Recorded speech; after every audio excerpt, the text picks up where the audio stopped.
Hello everyone, this is Link. I'm gonna be doing my day 3, I think it's day 3, PoE progression update for my character. Currently level 93. I think the last time I did it, I was around level 90. So I haven't made too much progress considering it's been an extra day, but I've just been kind of like chilling and um, just taking it easy for the most part because, I'm sure everyone knows that this league isn't exactly the best. I'm gonna do a quick run through of the map to kind of showcase where I'm at with my build. And I do want to say I have made a lot of progress on it in terms of damage. I think I was struggling kind of a bit for like some single target damage, but um, I've made small tweaks in there to make it so that, like for example, essences don't take forever to kill.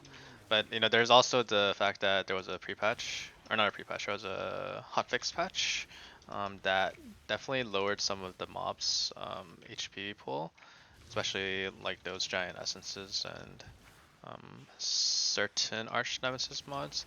But as far as I know, 3, 4 arch nemesis mods weren't touched though. Um, so yeah, but this map or this build has been playing pretty fluidly overall. Um, and one Exsanguinate just kind of clears the whole screen. So I gotta kind of focus here because there's a betrayal going on.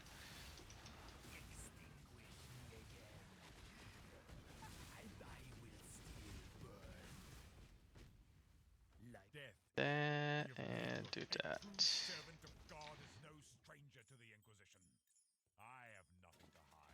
Yeah, so as I was saying, like one Exsanguinate chain kind of covers like the whole map pretty well.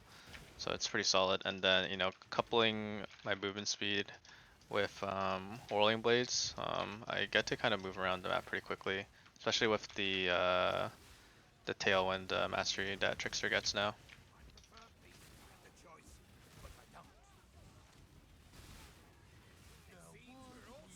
And I think if you notice my HP pool from my previous video, I went from like 5k to like 6.1k now, and then my ES went from like 500 to like 1,100 now. So it's quite significantly higher, which is good because more HP in hardcore means that you're less likely gonna die, right?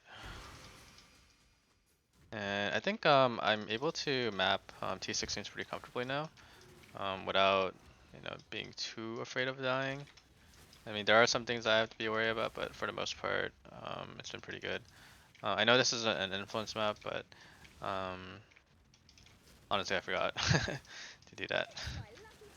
I've been focusing on other things.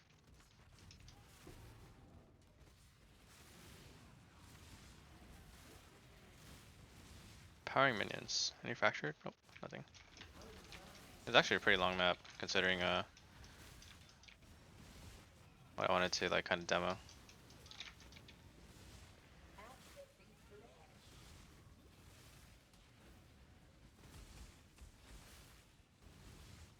So my boss damage is a little bit slow here because one, there's Maven on it, and two, I didn't do a gem swap link. But I think that was like around probably like 10 seconds, right, of fighting a boss, which is pretty solid. Um, and if I add my Swift Affliction, then the boss probably dies a lot faster too.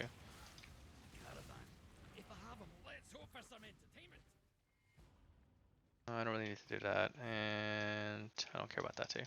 Alright, that's pretty much the map. I can skip Gwen for now.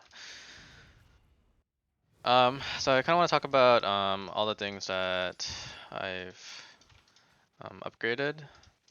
Um, so I think the biggest thing I upgraded was getting my 5-link corrupting fever. So I just bought a fractured glove base and just slapped an essence of delirium on it. And you can tell these gloves really aren't the best, but it's doing its job. The other big thing that I did to help my single target damage was get a 6-link. So what I did was I farmed a set of Dapper Prodigy cards, and then I know this armor base doesn't have any evasion on it, but that's fine because just look how much HP and ES it's giving me. It's still giving me quite a bit. And having the extra 6 link is a pretty big deal because that means I get to fit in control destruction into it. And then I think the other thing I did was I replaced my right ring to get more chaos res, so that I'm sitting at 50% chaos res. And then the other thing I did was I think in my day 2 video I had chaos resistance spec'd into my tree here. Um, so I was able to respec out of that. Also, my tree on day 2, I had a bunch of points like going through here. I like pathed upwards through cold-hearted calculation, and then I basically respect all those points, and then I pathed along the bottoms or on the far right side of the tree, so that I can get tireless as well. And this is pretty important because that means that when I press Corrupting Fever, I'm losing less HP. When I'm using Reap and Exsanguinate, it's costing me less life in general. So it's just kind of small things that you don't really actually notice, but they all slowly add up. And eventually this is going to be important because once I add my Malevolence and Divine Blessing in, that's going to be like 25-ish percent more damage, maybe 30% more damage. But that's something that I'm working towards right now. But I'm going to be requiring some alternate quality gems. But that's kind of a project that I'm focusing on. The other things that I'm working on are working towards farming a full Enlightened diff card set so that I can fit in another aura. In this case, it would probably be, I think, like Herald of Purity or maybe like Skitterbots. I'm not really sure yet, but can see how that works. I did find this jewel the other day, so this might be kind of interesting, and I might use it in like a cluster drill setup just so I can get more extra mana reservation nodes. Um, and I'm like thinking about like what if I just drop like this or something like that, right? Because like this isn't really doing too much besides giving me 12% increased effect of non-curse aura skills and 8% mana reservation. And this is gonna give me what, like 12% already, and even more, right? And I think I value that more. I'm not really sure what to do, but I'll go from there. I'm still using the 2 cold iron points, but I did find this from Heist, which is +1 office, has open prefix, which means that I can craft 70% spell damage on it, and then has T1 dot multi and T3 cast speed. The crit chance is a dead mod, which I don't really care about, but this dagger is pretty good. I think when I put it into POB, it was very slightly better in terms of damage. I guess the trade-off of using this is that I'm losing +2 to all of his spell skill gems, but I do gotta see how that works out with Exsanguinate, because +2 off his once the gem level is this high, it might just be way better than the 90% spell damage and T1 dot multi, but it's gonna be close. Also the other benefit of having another +2 all fizz is that it's benefiting my corrupting fever, my reap, then my vulnerability, my molten shell, war banner, etc.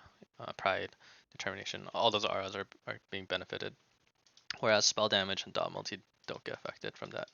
So gotta see how that goes. The other thing I need to do is replace these rings with Vermilion rings, so I can get just way more life. Look how much life this like gives me, just 7% life. So fertiles with T1 life are gonna be huge boost, and then but that means that I need to find chaos res elsewhere. But considering how like not very good my my gear is, like these gloves have 2 dead suffixes pretty much. Um, I have a lot of room to improve on, and same with this belt, right? But it's hard to replace these types of items right now because with harvest not being um, existent in the game, I think I'm gonna start farming some delve for fossils and whatnot, and then just kind of go from there. I think my day 4 goal is to finish up my atlas, and then start making some money because I'm not exactly the richest here. Farm some bosses, and the other big thing I need to do is get Empower, Enlighten, level those up. Get an Unnatural Instinct for this jewel slot, and then I need a Glorious Vanity in this jewel slot so I can get more EHP. But yeah, that's where I'm at.